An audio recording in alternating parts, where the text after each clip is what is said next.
On a golden autumn morning in the tranquil settlement of Riverside Haven, nestled among verdant valleys and open farmlands, the sun broke through wispy clouds to paint everything in warm amber light. Birds exchanged their morning greetings from branch to branch, weaving a natural symphony that seemed to tell ancient stories to those willing to listen. Within this peaceful village lived a young girl named Cassidy. From her earliest years, she had possessed something that set her apart from the other children. While they raced through meadows and played their games with carefree laughter, Cassidy would sit alone with a serene expression, her attention drawn to something invisible to their eyes. Her gift was extraordinary. Cassidy could hear what others could not, the subtle conversations of the forest, the quiet language spoken by every living thing. She heard the whispers of branches swaying in the breeze, the murmured discussions of small creatures moving through the undergrowth, and the ancient wisdom carried in the songs of birds. This remarkable ability had passed through generations of her bloodline, a secret rarely discussed openly. Her great-grandmother had once shared a profound truth with her. Those who truly listen can understand the dialect of the earth itself. Part 2. The discovery on this particular morning.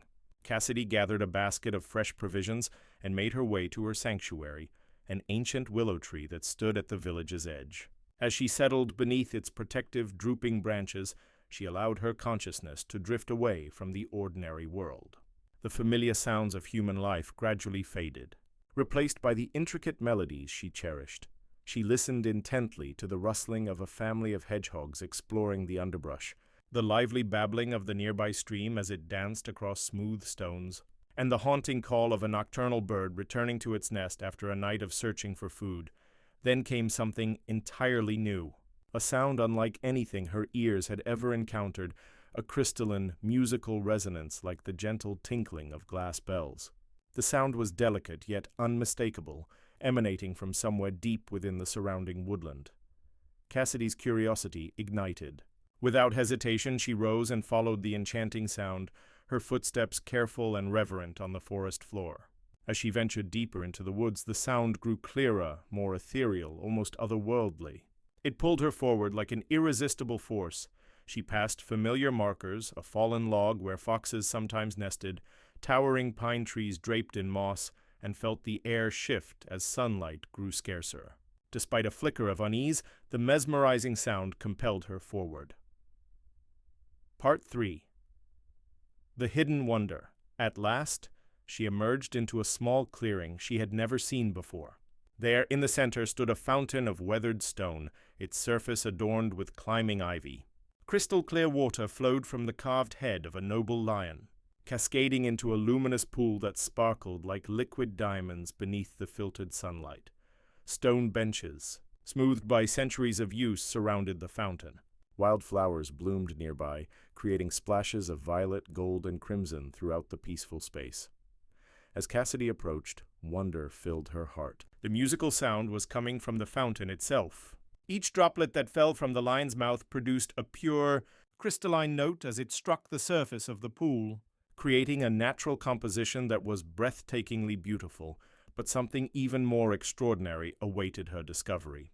The water's surface was not reflecting the clearing around her. Instead, she saw visions of distant places and different moments in time. She witnessed sweeping desert dunes rippling in hot winds. Towering mountain peaks crowned with snow pierced the clouds above vast expanses. In other visions, she saw bustling settlements filled with countless people from every part of the world, each scene accompanied by its own unique sounds and rhythms that harmonized perfectly with the fountain's music.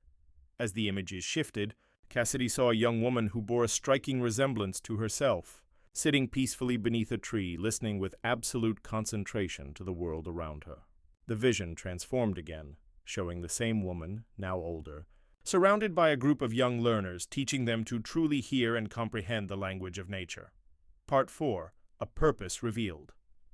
In that moment, a profound realization washed over Cassidy like a warm tide. Her gift was never meant solely for her own peace or enjoyment. It was a responsibility, a bridge connecting humanity with the natural world. She possessed the power to help her community remember truths they had long forgotten, to rekindle their relationship with the earth that sustained them. With this newfound understanding, Cassidy retraced her steps back toward the village. The forest seemed to guide her home, the path appearing clearer than it had before. Upon her return, Cassidy began her sacred work. She gathered the village's young people and led them on journeys through the surrounding wilderness. She taught them to distinguish between the calls of different bird species, to interpret the language of rustling leaves, and to find tranquility in the gentle voice of flowing water. Word of her teachings spread. Soon, adults and elders joined the expeditions, hungry to reconnect with something authentic and meaningful they had long since forgotten. The entire community transformed, becoming more attentive to the seasons, more respectful of the land, and increasingly compassionate toward all creatures they shared their home with. Part 5. A legacy endures. Years turned into decades. Cassidy matured into a respected elder, known throughout the region for her profound wisdom and gentle spirit. Yet her dedication never faltered. She continued to visit the ancient willow tree, and later, when she discovered the hidden fountain, it became her most cherished place of reflection and teaching. The gift of listening became more than a personal ability. It transformed into a bond between the human community and the natural world, a connection that would flourish for generations to come. Because Cassidy had chosen to share what she understood, the village thrived in harmony with its surroundings, and the symphony of the earth continued to play on. Heard and cherished by all, and so her legacy lived on, whispered through the branches of ancient trees, sung in the voices of birds, and carried in the hearts of all who learned to truly listen. The end.